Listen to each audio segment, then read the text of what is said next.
আবার আমরা টোটো নিয়ে বেরিয়ে পড়েছিলাম ঘুরতে। হাসাহাসি, আড্ডা আর সঙ্গে চলছিল ঠাট্টা।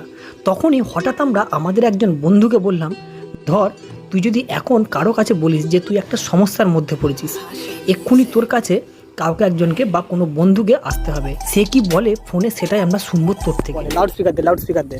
এ হ্যালো,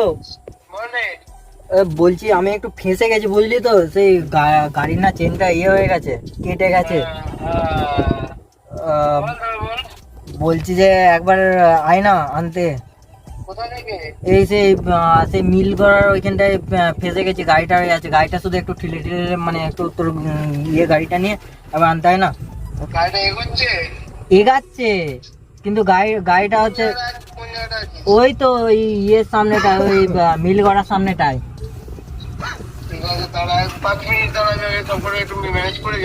আচ্ছা ঠিক আছে ভাই, এখন তুই না বলবি, ঠিক আছে? আসবে আবার ও কি বললো কথাটা বল, ফেসে গেছি যাই বসে আছি এরকম হয়েছে না বল। তুই ওকে ফোনটা করে বল যে ফেসে গেছে, তুই কতক্ষণ লাগবে তুই বলবি। না ও বেরিয়ে পড়ে যদি কল ব্যাক করে তখন ও ফটোস করে যদি বেরিয়ে পড়ে, তুই ওকে বল যে ফেসে গেছে, তোর কতক্ষণ লাগবে, তোর কতক্ষণ লাগবে আসতে, তুই এটা জিজ্ঞেস করো আগে। তুই আদৌ আসবি তো? হ্যালো, বলছি তুই আসছিস তো ভাই? আচ্ছা ঠিক আছে, দাঁড়া, ঠিক আছে, আয় আয় আয়। ঠিক আছে, আয় আয় আয়। কিছু নয়, তুই আসছিস তো? আচ্ছা ঠিক আছে। হ্যালো হ্যালো, না ভাই বলতে হবে, দোস্তের দাম আছে, বন্ধুত্বের দাম আছে, ঠিক আছে? একদম। রাত্রিবেলা হ্যাঁ। 11:30টার সময় আমাকে আনতে গেছিল আরামবাগ থেকে। বলছে এক প্লেট বিরিয়ানি খাবি তারপর কিচ্ছু খাইনি, কিচ্ছু খাই। আমরা এসেছিলাম টোটোতে করে ঘুরতে, তো আমাদের এখানে ফ্রেন্ডশিপ টেস্ট হয়ে গেছে, ফিরে যাচ্ছি আমরা।